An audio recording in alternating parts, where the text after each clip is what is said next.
एक राजा था। उसने अपने मंत्रियों से सवाल पूछा कि ऐसा कौन सा कुआं है जिसमें गिरने के बाद आदमी बाहर नहीं निकल पाता। इस प्रश्न का उत्तर कोई नहीं दे पाया। आखिर में राजा ने अपने राज पंडित से कहा कि इस प्रश्न का उत्तर 7 दिनों में बताओ, नहीं तो तुम्हें नगर से बाहर निकाल दिया जाएगा। राज पंडित उस सवाल का जवाब ढूंढने निकला। 6 दिन बीतने के बाद भी राज पंडित को जवाब नहीं मिला। निराश होकर जब वह जंगल से गुजर रहा था तभी उसकी मुलाकात एक गडरिये से हुई। गडरिये ने राज पंडित की उदासी का कारण पूछा। राज पंडित ने उसे सारी बात बता दी।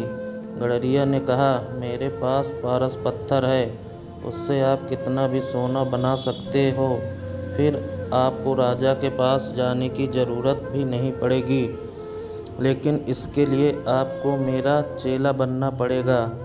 पहले तो राज पंडित ने सोचा कि मैं इस मामूली गडरिये का चेला क्यों बनूं, लेकिन बाद में पारस पत्थर के लालच में राज पंडित ने गडरिये का चेला बनना स्वीकार कर लिया। इसके बाद गडरिया बोला, पहले भेड़ का दूध पियो, फिर चेला बनो। राज पंडित ने कहा कि यदि ब्राह्मण भेड़ का दूध पिएगा तो उसकी बुद्धि मारी जाएगी। मैं दूध नहीं पीऊँगा। गडरिया बोला, तो जाओ, मैं पत्थर नहीं दूंगा। राज पंडित बोला, ठीक है, दूध पीने को तैयार हूँ। गडरिया बोला, अब तो पहले मैं दूध को जूठा करूँगा, फिर तुम्हें पीना पड़ेगा। राज पंडित ने कहा, तू हद करता है, ब्राह्मण को जूठा पिलाएगा। गडरिया कहा, तो नहीं दूंगा पारस पत्थर। राज पंडित बोला, मैं तैयार हूँ दूध पीने को।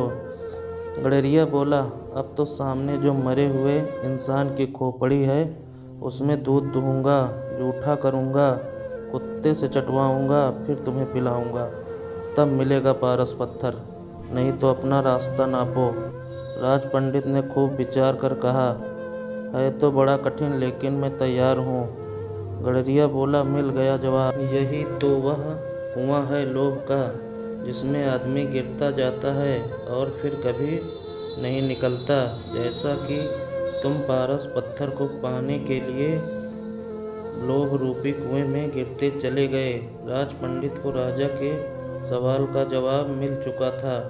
सीख, लालच बुरी बला है। यह बात हम बचपन से सुनते आ रहे हैं।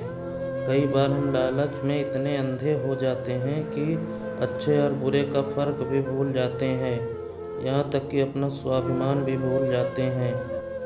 ऐसे लोग पैसा तो कमा लेते हैं, लेकिन लालच की वजह से कभी संतुष्ट नहीं हो पाते।